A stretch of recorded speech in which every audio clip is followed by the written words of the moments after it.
Hello, everybody. Happy Saturday afternoon. Hope yours is going well. We've got another Seahawks video to get to today, but first, I don't know how many subscribers we have because this was recorded ahead of time, but shout out to all the subscribers, and special tip of the cap goes to the channel members, especially elite channel members, Y2KHA, Brendon, Mikel, Scott, Todd, Hasher for MVP, VGK Tiger 75, Salacious, Crumb, Ryguy, and Brendon Nelson's haircut. All right, we're going to wrap up our look at the primary needs on offense today. We've taken a look at running back, we've taken a look at left tackle, left guard, tight end, and we're going to do one final position of clear and obvious need going into the 2021 offseason, and that is the center position. Ethan Posick, free agent to be. Kyle Fuller, free agent to be. If the 2021 season starts without the Seahawks retaining either of those guys or signing anybody new, our starting center would be Damien Lewis. You may know that name because he's also our starting right guard. And if you assume that Damien Lewis is going to continue to start at right guard instead of center, I don't even know who we would put out there at center. According to the ESPN depth chart, it's somebody named Brad Lundblade, and I assure you I follow this team very closely, and I don't know who that is. So yeah, it is entirely possible we need to completely reboot at the center position in 2021, because even though I gave a convincing, in my opinion anyway, argument for why we should keep Posick, no guarantee that we do. And even if we do keep him, we could use a backup because I don't want Damien Lewis to have to switch positions every time something happens to Posick, because Posick does get hurt sometimes.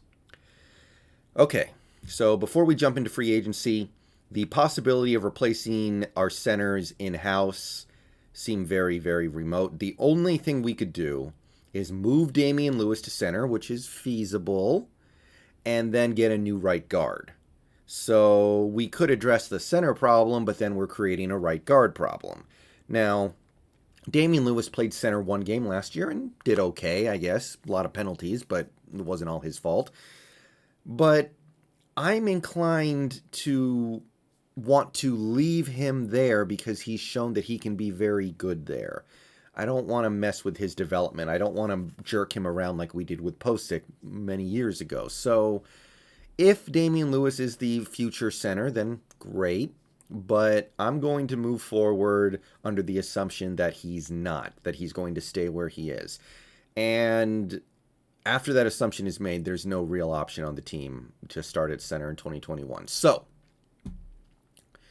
free agency. And this is going to be pretty quick. There are 3 guys in free agency that stand out to me as sensible candidates for the Seahawks to take a look at this offseason. 3 different types of players. 1, top of the list, Alex Mack. This is a great pickup in free agency if you just want to kick the can down the road another year. I talked about signing Jared Cook at tight end to kick the can down the road. Alex Mack would be a great kick the can down the road option at center. He's 36 years old this year. He's made a lot of money. He's had a lot of NFL success. And honestly, for all I know, he's planning on retiring this offseason. But you can give him a call. You can say, hey, 1 year, $5 million, 1 year, $6 million, something like that.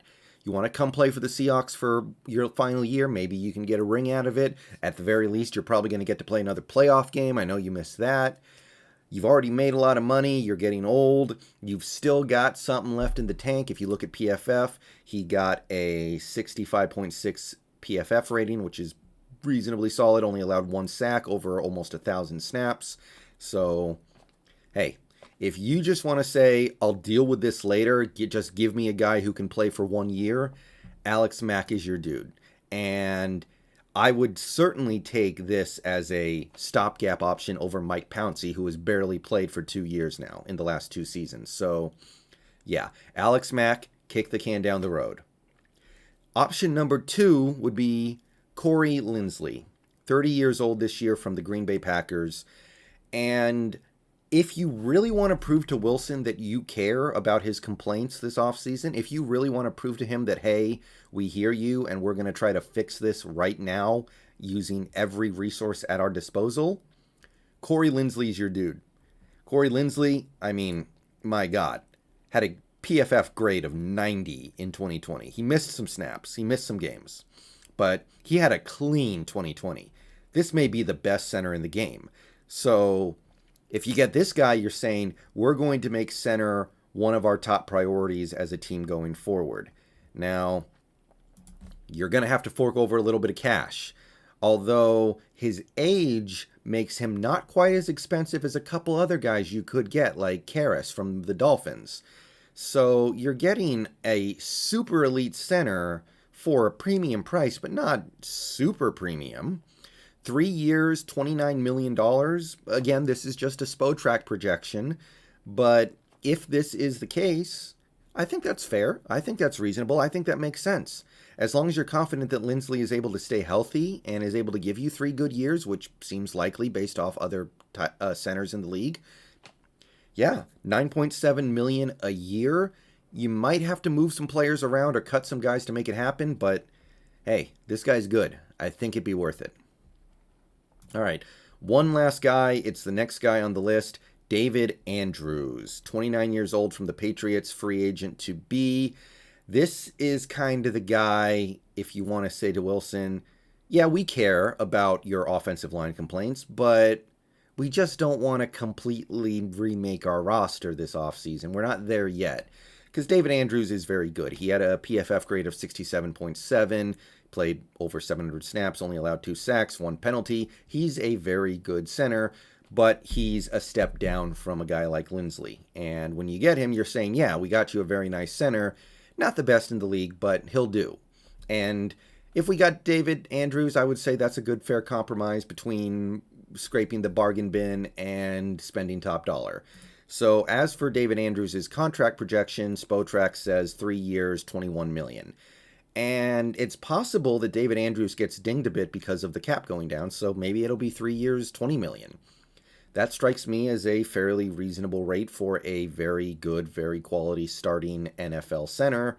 So this works as well. And that's the free agents. There are other guys here that are worth talking about. Like I said, Ted Karras is interesting, but he would be very expensive. Austin Reiter, very good, but is going to be possibly the most expensive center of them all. And once you get far beyond that, you start talking about guys that are so lackluster, so mediocre that why not just re-sign Posick for $3 or $4 million a year? Like he's better than most of these guys, and he wouldn't cost that much more. So I'm just going to keep it to those 3 guys. Alex Mack is your old man who wants a ring and can hold it down for 1 year option. Corey Linsley is reshape your franchise option, and David Andrews is the, middle ground, I guess you could say. He's good. He costs some money, but not all the money. All right. So that's free agency. Let's take a quick look at the draft. And once again, to refresh you guys, here are our picks in the 2021 draft. Unfortunately, my initial look through of draft prospects for the interior offensive line, specifically center, because we're talking about centers here, was not great.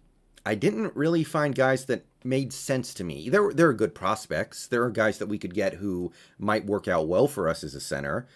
You could certainly go through a list of names of guys who draft experts think highly of, but a lot of them projected to be centers in an inside zone scheme or a power running scheme, which I just don't think is us anymore.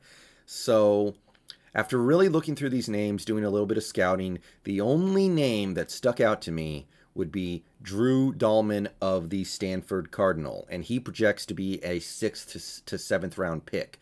But he was the one guy who projected as a sensible center who fit a zone blocking and outside run offense. Now, again, I want to stress that doesn't mean some of these guys higher up on this list wouldn't be good. Creed Humphrey projects to go at the bottom of the 2nd round if we got him with our 2nd round pick. I would certainly get behind it. Trey Smith looks like he's going to be a good center for somebody. David Moore looks like he's going to be a good center at some point, but they just didn't strike me as fitting the new Shane Waldron offense. So the only guy who jumped out to me as a dude, I looked at him and was like, oh, that guy kind of makes sense for the new Shane Waldron offense, I think, was Drew Dahlman. And I don't think he's going to be a day one starter. So when I say we should re-sign Ethan Posick, this is part of the reason why. The options in the draft are not stellar.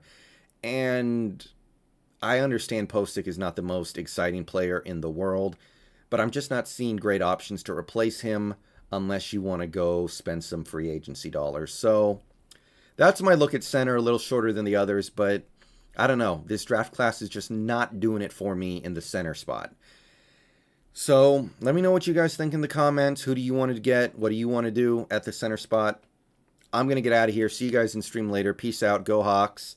And yeah, this is a very interesting position in terms of keeping Wilson engaged into 2021. How we address the center spot may very well tell us a lot.